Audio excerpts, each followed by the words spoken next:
Welcome to the second episode of the Monarchist Minute podcast, Royalist News from the US of A.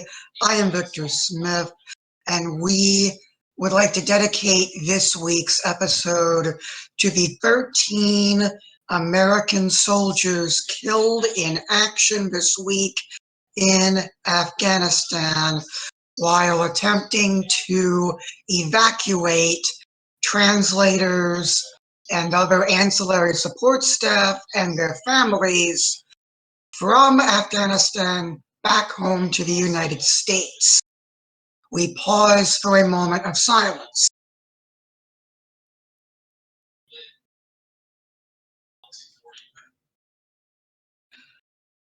Thank you. And now, as Afghanistan is continuing to devolve into a three-way civil war, we have decided to devote another week to talking about Afghanistan. And leading off will be Charles York, the head publicist of Monarchist of America. Charles. Well, the situation is let's see. Is there a more polite way to say a dumpster fire? I don't know. It's underperforming. It is an Okay, underperforming endeavor. Yeah, to say the least. The mission that we started 20 years ago led inevitably to this, and it seems that worst case scenario, the Taliban are overthrown by even more radical groups, which I never thought that the Taliban being overthrown would be involvement in a worst case scenario, but okay. It's not a good time to be anybody. The Taliban, who are trying to come up with an air of legitimacy, which they really don't have, certainly are probably internally at least not happy with this result, because they know that American anger will indirectly be directed towards them, and that this increases the likelihood that eventually President Biden will send the troops back in again. This is not a good situation all around, especially for any of the small minority of Afghan Christians, because either Taliban or more extreme groups, they ain't having a good time. I guess I'll turn it over to William, because he's across from Victor on my screen. Yes, you know it's bad when the Taliban say that this extremist group is much for them. And honestly, this really is the Taliban, ironically, reaping what they sow. They were founded in fundamentalism, encouraged fundamentalism, and they were basically the first domino in what revitalized Islamic fundamentalism, and of course, they sheltered and enabled Al Qaeda for the longest time. And so now to see that it's grown out of their control and they're recognizing it's now a problem even for them, there's a bit of particularly sweet but very horrific irony in that. Yeah. Yeah. I guess, John? I watched Biden's address on it, and it's just terrible. It's completely mismanaged by our president. And they're probably going to sell it like this was always going to happen, and they have sold it like that. This was always going to happen, and I honestly, I fear between this ISIS-K group and this and the Taliban that it's just going to get worse there, and the earliest we move out, the better. But we don't have the military there to move out anymore, so we've gotten ourselves into a bind. From what I've heard, Trump's plan was slightly better. It was a military supported withdrawal, and we didn't remove the military until the populace, the American populace over there, was removed. So overall, his address to it, his response to it, was lackluster. It was curated by his team, and it was just and you see him getting slower and slower. It was like if you don't mind. If you don't mind, I'm going to go farther than What's that. up? I'm going to go farther than lackluster. It was unacceptable. It was definitely unacceptable. I mean, to even think about taking the military out of the country before all the support staff is just incontrovertible, and I might add, impeachable.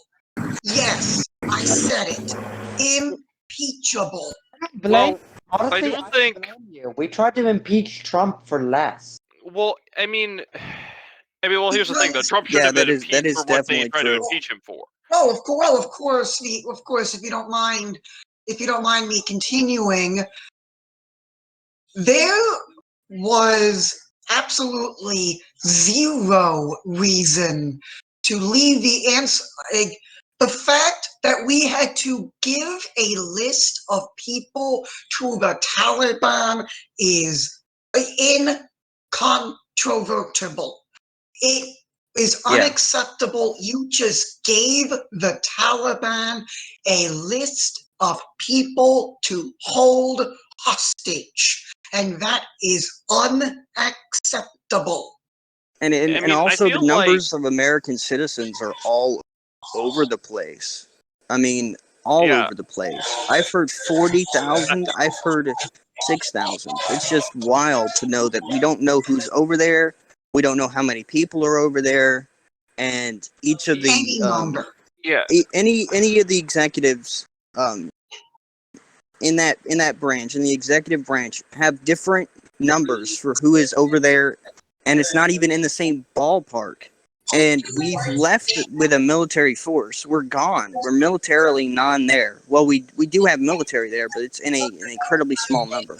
And it's just, and the problem that it's going to be is if the Republicans get majority in the midterms, and if they call an impeachment up, it's just going to be in a culture of impeachment. It's just going to be an incitement for the Democrats to impeach the future Republican president. So it's just a pushing match.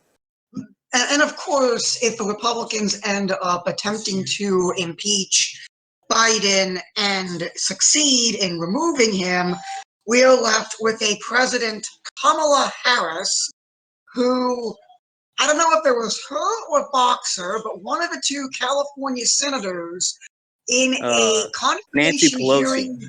Harris Pelosi. Yeah. Of course, but I was President, Vice President. I was making a That's different going to point. be great. I was making a different point, John. I was saying, do we want a woman who was either her or Boxer who did this, but a senator from California, equivocated the Knights of Columbus as a terror organization? Yeah, I think that was Kamala. Okay, it was her. Okay. Yeah, do we believe that it is acceptable to impeach Biden in order to bring about the reign of a woman who thinks that the Knights of Columbus is a terror group? Yeah, I mean, rolling back, because realistically, if the Republicans know what's good for them, her vice president would be a Catholic, and if the vice president would be a Catholic, and then the president is a Catholic. Of I course, mean, you could. Of course, you can name whoever you want as It's vice strange. It's a president. You strange don't have to name relationship that Speaker. Kamala Harris has with yeah. Catholics. But yeah. Well, Oh, well, yeah. actually, what will happen is that the Senate has to confirm a vice president's new pick for vice president. I think it's either the Senate or the House. By at least it's the Senate.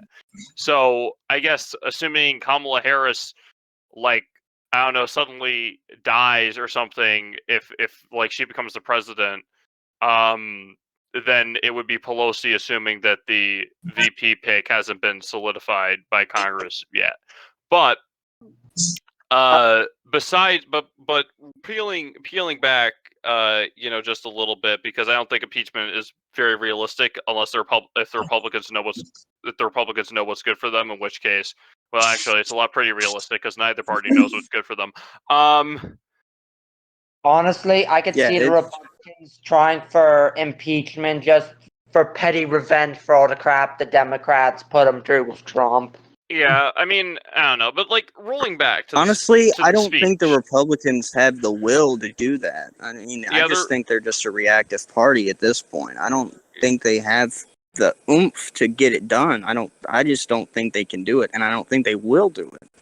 yeah, I mean, It's I just don't know. I mean, but they've proven how inefficient they are at passing anything that requires a huge majority, like impeachment. I just don't think it yeah, would happen. I What were you saying? and then moving back to the speech, I feel like the most insulting part of the speech, at least for me, is when Biden tries to invoke God into it as if our mission was in any way vaguely holy. I mean, really, what the nation building element of what we was trying to do, right? Yeah, the it's nation building insulting. element would have turned Afghanistan into the same liberal, godless society that we are. We're about as current America is about as godless as the Soviet Union, but without the sincerity. you know, Yeah, um, yeah. it, Uh, it, it's insult.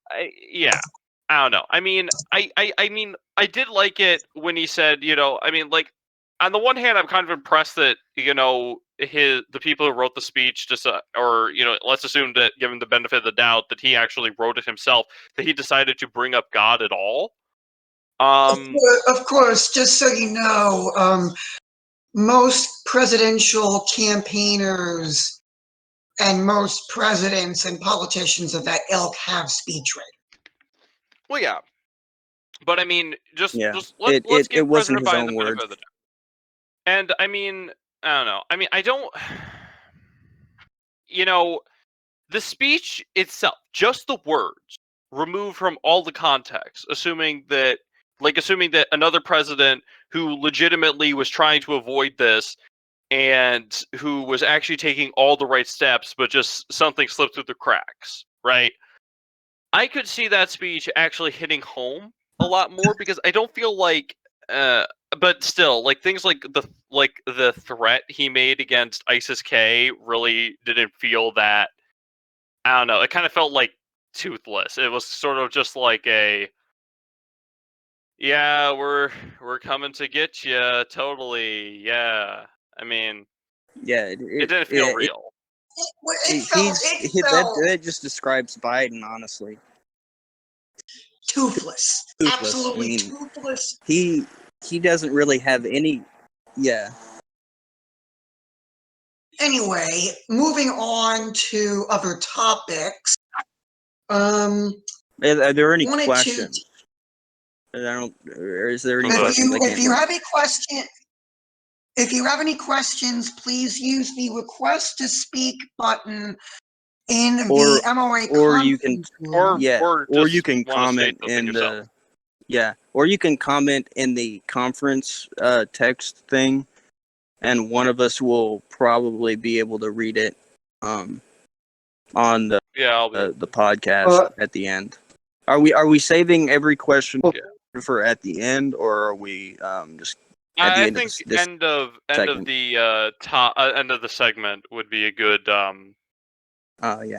good thing. So if nobody has any questions, I guess Before we move we'll on, But yeah, yeah. to clarify what I meant by Catholic. What I was saying was that if you had to impeach Biden for this, you would probably end up having to impeach Kamala Harris, and that's another component because she had a huge hand in planning this thing out. So you would end up ironically sandwiched between two Catholics, like Kamala Harris, that's anti-Catholic. It's just really weird, a weird situation. But yeah, that's what I Remember was trying to that say. these are Catholics who, deny Heavily, Catholic social teaching. yeah, One of on several That's important another issues. thing. But it's just ironic. Yeah. But yeah, I think that's Anyway, moving on. it, unless anybody has anything to say. Nope. All right. Doesn't look like it. So moving on.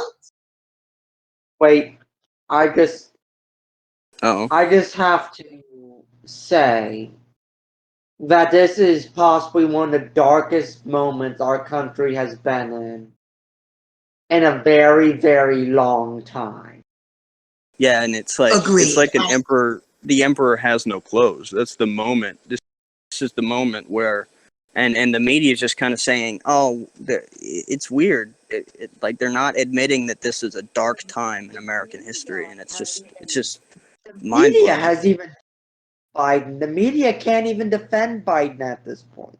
Well, now Yeah, they're just it not was, saying moving it anything. on. was shocking when I saw a CNN article that where the title was like Biden something like this is all Biden's fault, not Trump's, and I And was that's like, probably why they're being you guys silent on remember all who this. you are? Anyway, Yeah. let's Okay. move on. Let's move on from this to go on to, I suppose, another topic of something. So last week, because we were so pressed for time, we never really got to explain what we are or who we are as an organization. So for that, I will turn the floor over to William. Thank you. Well, first of all, I think the easiest way to explain who we are is, well, to explain basically what we think the major problems are in the US today. Primarily, Monarchist of America is an anti-partisan movement. We do not identify along current party lines between Democrats or Republicans. We are not affiliated with either of them. And we also reject the two-party dichotomy and their definitions of what it means to be left and right wing. We are not neocons like the Republicans, although we tend to lean right wing. And we seek, as an organization, to not only advocate and inform the American population about monarchy, but to eventually push America into the direction of reforming into a semi-constitutional monarchy. I guess if we want to pick a nation that exists today, very similar to the Jordanian system, if we want to look for a historical example, then the German Empire would probably be a good choice. Maybe more like current Liechtenstein for where the monarch actually has royal prerogative Gotcha. and has pushed back against the political class. Anyway, so Yeah. Yeah, it's yeah, who's next? It's also MOA policy that Are we Liechtenstein is based, and going down the line? What are we doing? Yeah. well, what is I define believe what is down Charles the is line? next. Because all right, yeah, I would say that that is a pretty good summary. We do have a platform. The platform itself is very much a compromise between very radical, well, not radical, but very, shall we say, Polar opposite. we all had different outlooks Not polar opposite, on but like yeah. I mean, I am very hardline Catholic confessionism. Some people were, more moderate, I guess. I I'm kind of Well, an anomaly I mean, because it's I'm hardline conservative, and then I think the point we're all trying to a make is good that chunk many of us were people, conservative, and I believe some of no. us I were mean, more moderate. like I believe there was assuming one. that like the let's bottom, say best case scenario, 10 years down the line, somehow everybody becomes a monarchist overnight, even though that's not going to the happen. bottom line, the bottom line is that many people of different political ideologies, mostly conservative, I will say, came up with this, worked Yeah, together on this platform. yeah. And It passed through a lot of hands. yes, And it's a and we think It that it is the best that we can do. Of course, it is always, as with any political things, platform subject to change, but generally yeah. speaking, it is done and it is all cooked up and ready to go. Now, I suppose we don't really need to go into specifics about the platform. We can just tell them where to find it, and we can close Yeah, up. and it's um important, I think if I may, real quick. Point. yeah, Yeah, no. I guess all I would say yeah. is I'll that I'll I'll comment, and then you can, or no, you what'd you comment say? and then I'll go. I believe he said 1 minute, What's then up? he'll go. Or Okay. comment, or I believe it was Charles, and then I believe um who was going next. I don't know, but I don't know. after I mean, the I would. comment, I can comment on what Go we ahead, John. stand for. Oh, okay. Yeah. First of all, I would say that we are a community of I mean, we're not necessarily an organization yet, we're more so a community. My guideline for it would be if we had roughly, I'd say about 500 people, I would consider, making an organization out of it, and then eventually party. But that's down the road. The core of what and we were talking about, what's the platform? The platform was a thing that went through a lot of hands, and a lot of people brought different things up, and it was more or less a coalition of our council, the ideologists, a committee, and all of that to create what we stand for. If somebody asks like what we stand on, gotta this issue or that issue, but the and governmental thing. John, Okay, you're it sounds like we're having technical. It sounds like we're having technical difficulties with John. He is, I believe, making the point that the like forming as a political party would be something to do down the line, not not as an immediate goal. And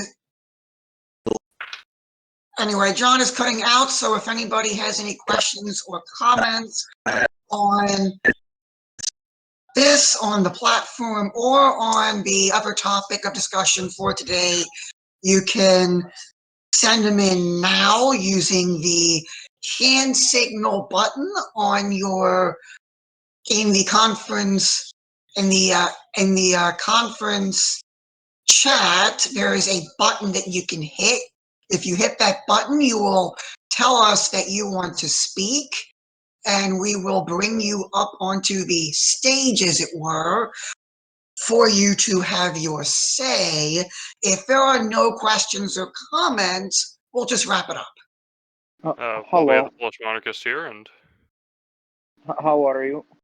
we're fine. How's about you? I'm alright. So I don't know everything about American politics, But like, can you guys explain me why the president's doing those things? President Like, Biden withdrawing from the elaborate Senate. on that. Like, why is he running the country downhill?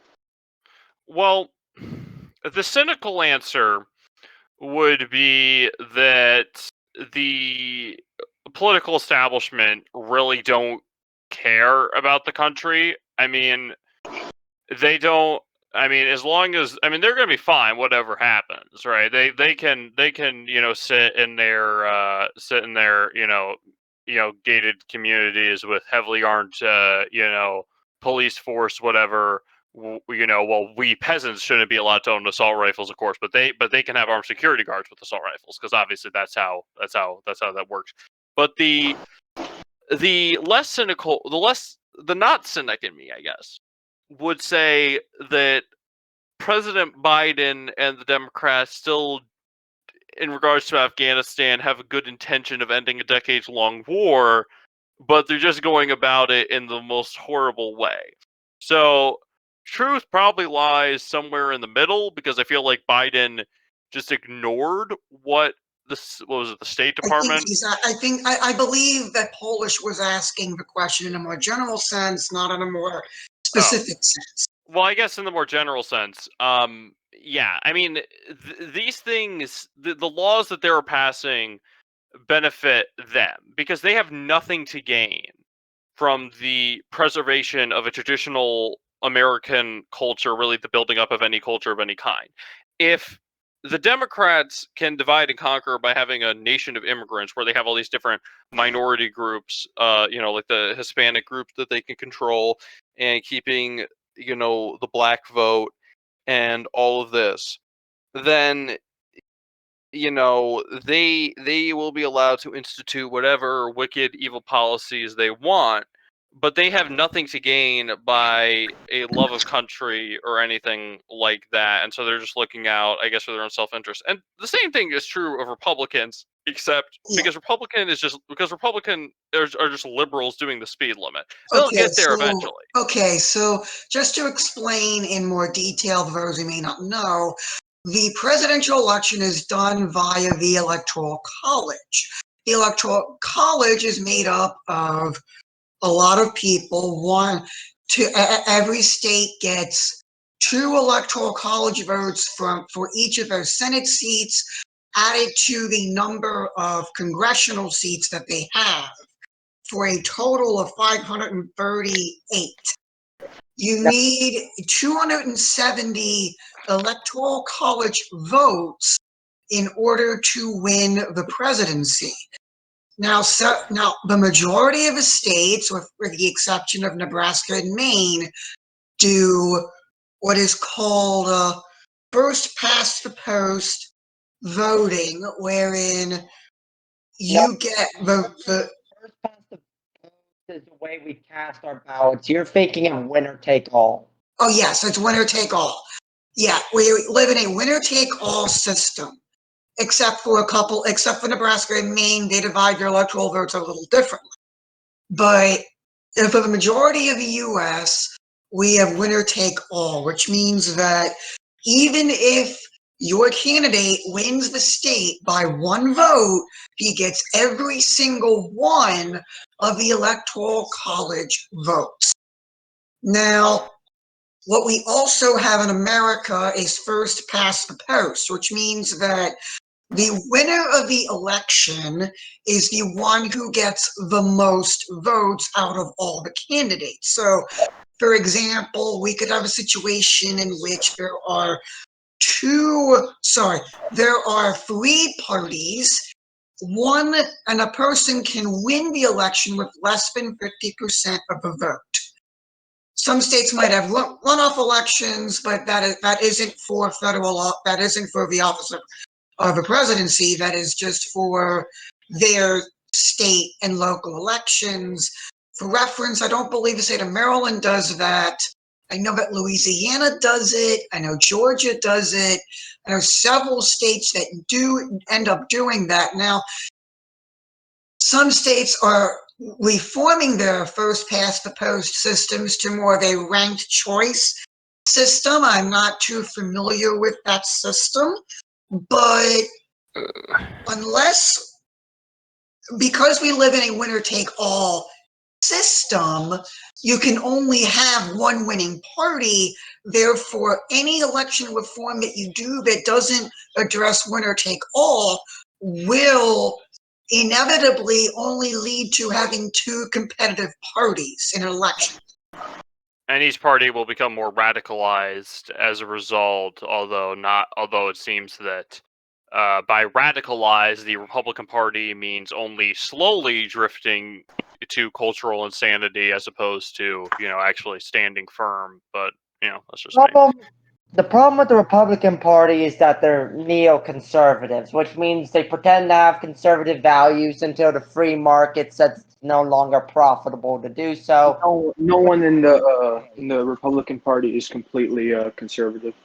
Yeah, I mean there are certainly more conservatives in the Republican Party, but they are certainly the minority, and I feel as if soon they're going to be ousted from the party, and the Republican Party will essentially, socially at the very least, will be more like the Democrats of maybe 2010 or something, because even at this point, a majority of the Republican Party does not oppose gay marriage. The elected Republican officials, socially speaking, the Republican Party is Well, just 70% of they offer Americans- token resistance. They offer token resistance whenever one of the traditional social norms is challenged, and then the second, like when the Supreme Court somehow gazes into the Constitution and sees that the founders magically left gay marriage in there. I don't know why they did that, but apparently, according to our beloved Supreme Court justices, they did. Well, actually, I think they used one of the amendments that was added later. But anyways, when they peered at the Constitution and found that gay marriage was added, they Let's just basically, cut to the chase here. well, okay, we'll cut the chase, right? They the Republican Party didn't just back down, right? They back down, and this the same thing with literally every single social issue. And that's the problem with the Republican Party. The only thing that they'll actually fight tooth and nail on is tax cuts, and that's about it. Anyway, so Polish, do you have any other questions? Like what am I allowed to ask questions on quickly? Well, I yeah, guess just anything. you can ask questions on basically anything in terms of like Afghanistan or any you're allowed to ask any question you want, basically. I mean, I guess just not what's your favorite color, those No, questions. Like serious questions. Yeah. I actually, here's a good one. Do you think that in the future that America is ever gonna change their border policy because of what I see now? I think that as soon as Reagan opened the door, a little bit. No, because I have dual citizenship. I had to go through the process of getting an American citizen. well, if you're a dual citizen, you don't even have to worry about the border policy. But anyways, I think it's going to bounce back and forth between a conservative outlook and a liberal one for a while, because that's the trend of I don't believe we'll be seeing a radical change in border policy, because as soon as Reagan opened the door for Republicans to allow amnesty of illegal aliens, it's just been a downhill spiral from there. I think it goes back to just the Republicans being kind of a conservative, not in a conservative social stance, but like keep things the same, or no drawing back. It's kind of like they're just keeping everything the same, so it's going to just revert back to just nothing, and then it's going to go liberal, and then Yeah. I think Polish was. It's going to liberalize Up again, John. Trump. Put up John is a lot cutting out again, so resistance to he it. is. But at the end of the day, the mainline conservatism's kind of going to fold like it usually does. At least that's my prediction. Well, okay, and for those of you who may not have heard all of that, John was basically saying that the mainline conservative viewpoint will fold into the more liberal viewpoint, and he was just cutting out a lot there. We apologize for his technical issues again. If anybody else has any questions, it'll get better Polish next week. Yeah. Yeah, I think Polish was gonna say something more. Yeah. Okay, go ahead, Polish. It's not that I'm scared for like my citizenship and stuff. I'm talking about like I'm afraid that people are gonna have an easier way to get through, and you know what I mean. It's not going to be as they fair. already have found an easier way just by sneaking across the Rio Grande River and claiming asylum. Yeah, and then they don't show up to their court date because of catch and release. Yeah, it is. I don't know. I mean, my biggest concern when it comes to the immigration policy, when it comes to the Mexicans, is first and foremost when they come up here because of how, I guess, poor catechetism is. First of all, it's not just Mexicans. I know, but Latin Americans in general. Okay, but when they come up here, they because of, I guess, poor catechesis from where they're from, they become Protestant, which is not a good thing. I don't know, Poland. Are you? Okay, yeah, you're okay. So, but I mean, but the second biggest issue is that the risk of creating a separate cultural, group, which in monarchy can work, right? To round the subject and connect it vaguely to the ideology we're fighting for. In a monarchy, like the Austro-Hungarian Empire before the war, it was really wartime stresses, not the different ethnic groups that brought around the end of the Austro-Hungarian Empire. It was really wartime stresses brought on by the Social Democrats' policy, and the fact that there was a literal blockade. The different cultures under a monarchy can work because assuming that each culture is loyal to the sovereign, I guess. Like, I describe this like okay. Yeah, so I guess, Victor, I guess, but with a republic, that's not going to work. Different cultural groups in a republic can't work because a republic needs a unifying ethos to have any chance of surviving. All right. Anyway, so Polish, I'm going to give you one more, then we got to wrap up. All right. Do you think that do you think that people would someday turn back to conservatism in America? I'll take this one. I think that the Overton window has been pushed so far to the left. The Overton window meaning what is considered generally acceptable thought in politics.